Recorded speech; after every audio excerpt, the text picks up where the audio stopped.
करीब एक दशक पहले यह खुलासा हुआ था कि कई देशों से घिरा दक्षिण चीन सागर में प्राकृतिक संसाधनों का खजाना भरा पड़ा है।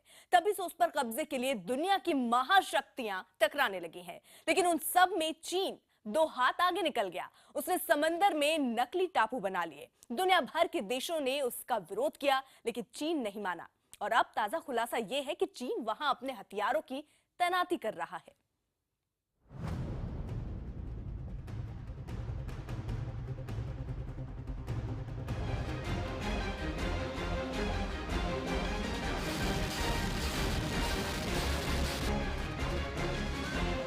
दक्षिण चीन सागर में जंग के बादल मंडराने लगे हैं।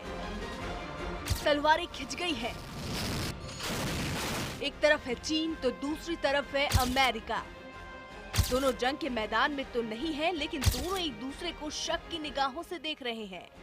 चीन और अमेरिका एक दूसरे की जासूसी कर रहे हैं और एक दूसरे के हथियारों पर नजर रखे हुए हैं। इसी सिलसिले में चीन ने अपनी नकली टापुओं पर हथियारों की तैनाती कर दी है। दक्षिण चीन सागर पर चीन ने 10 लाख वर्ग किलोमीटर समंदर पर दावा ठोक रखा है। 2 साल में समुद्र से बालू निकालकर यहाँ की उथली सतह पर बिछाकर चीन 20 से ज्यादा नकली टापू तैयार कर चुका है। इनमें से 7 टापुओं पर एंटी एयरक्राफ्ट और एंटी मिसाइल डिफेंस सिस्टम समेत दूर तक मार करने वाली हथियारों की तैनाती के संकेत मिले हैं। चालबाज चीन के सच का खुलासा न जमीन से हुआ न जल से, ये खुलासा हुआ है आसमान से। अमेरिकी सैटेलाइट के जरिए महीनों तक चीन के इन नकली टापुओं पर नजर रखी गई और फिर इन तस्वीरों में जो बदलाव देखा गया वो चौंकाने वाला है। टापुओं पर हो रही हलचल से ऐसा लग रहा है जैसे चीन किसी जंग की तैयारी कर रहा है। चीन की इस हरकत ने अमेरिकी समेत कई देशों को चिंता में डाल दिया। सैटेलाइट से ली गई इन तस्वीरों को एशिया मैरीटाइम ट्रांसपेरेंसी इनिशिएटिव यानी AMTI ने जारी किया है। तस्वीरों ने चीन के उस झूठ को बेनकाब कर दिया है जिसमें उसने दावा किया था कि इन टापुओं का इस्तेमाल सिर्फ व्यापारिक मकसद के लिए किया जाएगा। पिछले साल सितंबर में चीन के राष्ट्रपति शी जिनपिंग ने व्हाइट हाउस में अमेरिकी राष्ट्रपति ओबामा से मुलाकात की थी। इस मुलाकात में नकली टापू के विवाद को ठंडा करने के मकसद से शी जिनपिंग ने ओबामा को भरोसा दिया था। इस इलाके के सैन्यीकरण का चीन का कोई इरादा नहीं है, लेकिन अब अमेरिका को लगता है कि चीन के इस वादे पर भरोसा करके उसने गलती की है। इससे पहले भी इन टापुओं पर हथियारों और चीनी सैनिकों को देखे जाने की बात सामने आई थी, मगर चीन ने इसे गलत ठहरा दिया था। लेकिन अब सैटेलाइट से ली गई इन तस्वीरों को वो झुठला नहीं सकता। अगस्त 2016 में पता चला था कि चीन ने 3 नकली टापुओं पर एयरक्राफ्ट हैगर बना लिए हैं। ये एयरक्राफ्ट हैगर इतने बड़े हैं कि चीन के H-6 बम वर्षक, H-6U टैंकर विमान, Y-8 मालवाहन विमान और KJ-200 एवॉक्स विमान आसानी से रखे जा सकते हैं। तब चीन ने सफाई दी थी कि यह हैगर यात्री विमानों के लिए है। अपने दावे के समर्थन में चीन ने नकली टापुओं पर सैलानियों को ले जाने और लाने की तस्वीरें भी जारी की थी, लेकिन हकीकत तो कुछ और है। अब सवाल उठता है कि टापुओं पर हथियारों की तैनाती के पीछे चीन का मकसद क्या है। अगर पिछले कुछ महीनों की घटनाओं पर नजर डालें, तो हथियारों की तैनाती के पीछे चालबाज चीन का मकसद साफ समझ में आ जाएगा। 12 जुलाई चीन को हेग की अंतर्राष्ट्रीय अदालत से झटका लगा। दक्षिण चीन सागर पर चीन के कब्जे को कोर्ट ने खारिज कर दिया, लेकिन चीन ने अंतर्राष्ट्रीय अदालत के फैसले को मानने से इनकार कर दिया। इसके बाद अमेरिका ने चीन के इन टापुओं पर ऐतराज जताया। अमेरिका के टोही विमान चीन के नकली टापुओं की जासूसी कर चुके हैं। इसके बाद चीन को लगता है कि अमेरिका दोबारा अपने टोही विमान इन टापुओं के ऊपर भेज सकता है, लिहाजा उसने एंटी एयरक्राफ्ट गन की तैनाती शुरू कर दी है। वैसे भी दक्षिण चीन का समुद्री रास्ता कारोबार के लिहाज से दुनिया के बेहद फायदेमंद रास्तों में एक है। यहाँ से हर साल अरबों का कारोबार होता है। वैसे भी दक्षिण चीन का समुद्री रास्ता कारोबार के लिहाज से दुनिया के बेहद फायदेमंद रास्तों में एक है।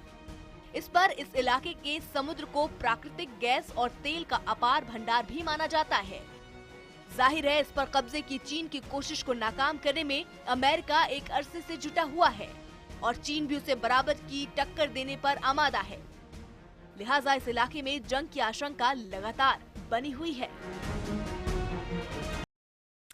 हम बात कर रहे हैं चीन के चोर युद्ध की। दक्षिण चीन सागर में चीन ने पहले नकली टापू तैयार किए और अब उन पर सैन्य ठिकाने बना रहा है। उधर अमेरिका चीन के इस चाल पर तिलमिलाया हुआ है।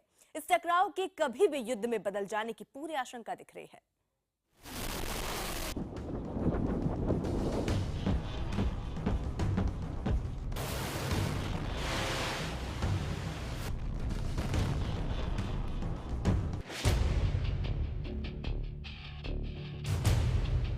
दक्षिण चीन सागर को अगर आप नक्शे पर देखें तो पता चलेगा कि ये समंदर कई देशों से घिरा हुआ है। फिलीपींस, वियतनाम, ताइवान, ब्रूनेई और मलेशिया, ये सभी देश इस समंदर पर अपना दावा जताते हैं। लेकिन ताकतवर चीन इन सभी छोटे देशों को दबाकर पूरे समंदर को हथिया लेना चाहता है। चीन इस चाल में कामयाब भी हो जाता है अगर बीच में अमेरिका नहीं आता। अमेरिका दक्षिण चीन सागर पर अकेले चीन का मालिकाना हक मानने को तैयार नहीं।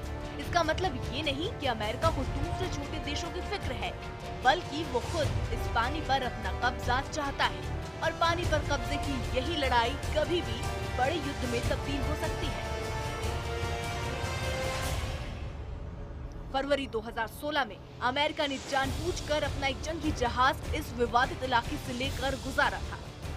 ये घटना चीन को गुस्सा दिलाने के लिए काफी थी, लेकिन अमेरिका ने भी तार ठोककर उसे ठेंगा दिखा दिया। ये तब की बात है जब अंतर्राष्ट्रीय अदालत का फैसला नहीं आया था। अगर उस वक्त अमेरिका ने चीन के दावों को अनसुना कर दिया तो अब तो अदालत का फैसला भी चीन के खिलाफ आ चुका है। ऐसे में अमेरिका क्या कर सकता है, यही आशंका चीन को परेशान कर रही है। इससे पहले अमेरिका के एक टोही विमान ने चीन के नकली टापुओं के ऊपर से उड़ान भरी थी। तब चीन ने खुलेआम पायलटों को धमकी दी थी और वहां से चले जाने को कहा।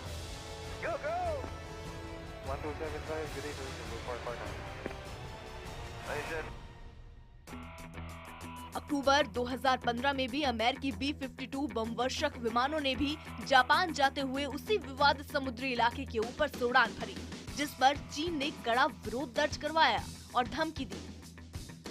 अक्टूबर 2015 में ही एक अमेरिकी जंगी जहाज चीन के नकली टापुओं के 22 किलोमीटर दूर से गुजरा, जिस पर चीन ने न सिर्फ ऐतराज जताया बल्कि चीन का समुद्री बेड़ा अमेरिकी जहाज के पीछे लग गया और उसे दूर तक खदेड़ता नजर आया। साफ है कि चीन और अमेरिका के बीच आंख मिचौली का ये खेल कई साल से चल रहा है। ऐसे में अमेरिकी थिंक टैंक का नया खुलासा इस समंदर में हलचल पैदा कर सकता है। हाल ही में अमेरिका के नव निर्वाचित राष्ट्रपति डोनाल्ड ट्रंप ने कहा था कि दक्षिण चीन सागर में चीन को ये सब नहीं करना चाहिए। ट्रंप के इस बयान को चीन के लिए एक बड़े संकेत के तौर पर देखा जा रहा है। ये संकेत है कि ट्रंप के कार्यकाल में भी चीन को लेकर अमेरिका की नीतियों में कोई बदलाव नहीं होने जा रहा। और अगर चीन ने अपने टापुओं पर हथियारों की तैनाती नहीं रोकी तो नतीजे बेहद खतरनाक होंगे, न सिर्फ अमेरिका और चीन के लिए बल्कि भारत समेत दूसरे देशों के लिए भी। चीन और अमेरिका के रिश्तों में आई खटास की एक वजह ताइवान है। चीन सालों से ताइवान पर कब्जा करना चाहता है, लेकिन ताइवान झुकने को तैयार नहीं। अब तक अमेरिका इस मामले से दूर रहता था, इसलिए ये मुद्दा कभी गर्म नहीं हुआ। लेकिन अब अमेरिका ताइवान से नजदीकी बढ़ाना चाहता है। ऐसे में चीन ने ताइवान के खिलाफ भी चोर युद्ध छेड़ दिया है। बेहद कड़ी ट्रेनिंग से गुजर रहे ये नौजवान ताइवान की सेना में भर्ती होने की तैयारी कर रहे हैं। ताइवान में इन दिनों ये तैयारी तेज हो गई है। वहां के रक्षा मंत्री ने युवाओं से ज्यादा तादाद में सेना में भर्ती होने की अपील की है, ताकि चीन से मुकाबले की हालत में वो टक्कर दे सके। पिछले एक महीने में चीन के सैन्य विमान 2 बार ताइवान की सीमा के करीब तक जाकर लौट आए। इन घटनाओं के बाद ताइवान चीन के खिलाफ अपनी सैन्य ताकत बढ़ाने में जुट गया है और जानकारों का मानना है कि ताइवान को ये ताकत अमेरिका से मिल रही है। ये सारे बवाल की शुरुआत तब हुई जब राष्ट्रपति पद का चुनाव जीतने के बाद डोनाल्ड ट्रंप ने ताइवान की राष्ट्रपति साई इंग वेन से फोन पर बात की। ऐसा करके ट्रंप ने 1979 में बनी एक अमेरिकी नीति को तोड़ दिया। इस नीति के तहत अमेरिका ने ताइवान से अपने रिश्ते खत्म कर लिए थे, क्योंकि चीन उसे अपने देश का हिस्सा मानता है, जबकि ताइवान खुद को चीन का हिस्सा मानने से इनकार करता रहा है। जाहिर है चीन को डोनाल्ड ट्रंप का सीधे ताइवान से बात करना रास नहीं आया। उसने अमेरिका से इस बात पर नाराजगी भी जता दी, लेकिन डोनाल्ड ट्रंप ने एक बयान देकर आग में घी डालने का काम कर दिया। जरूरी नहीं कि अमेरिका वन चाइना पॉलिसी पर आगे भी अमल करता रहे। ट्रंप के इस बयान ने चीन को ताइवान के मुद्दे पर चौकन्ना कर दिया। आपको बता दें कि चीन की वन चाइना पॉलिसी के मुताबिक चीन एक देश है और ताइवान उसका प्रांत है। दुनिया के ज्यादातर देश ताइवान को अलग देश नहीं मानते। चीन ताइवान से रिश्ते रखने वालों को अपना दुश्मन मानता है। इसके बावजूद ताइवान के कई देशों से कूटनीतिक संबंध है। अमेरिका ने चीन से संबंधों को तवज्जो देते हुए ताइवान से आधिकारिक रिश्ते खत्म कर लिए थे, लेकिन अब ट्रंप की नई पहल चीन को परेशान कर रही है। अमेरिका ताइवान की इस बदलती नजदीकी के बाद चीन ने ताइवान के खिलाफ ताकत इस्तेमाल करने के संकेत दिए थे, जिसके जवाब में ताइवान ने भी अपनी कमर कस ली है। साफ है कि चीन इस इलाके में न शांति से रहना चाहता है, न किसी को रहने देना चाहता है। तो चीन के चोर युद्ध की नीति से भारत सीधे प्रभावित नहीं हो रहा, लेकिन उसकी साजिशों का हिंदुस्तान पर भी असर पड़ना तय है। स्पेशल रिपोर्ट में आज इतना ही।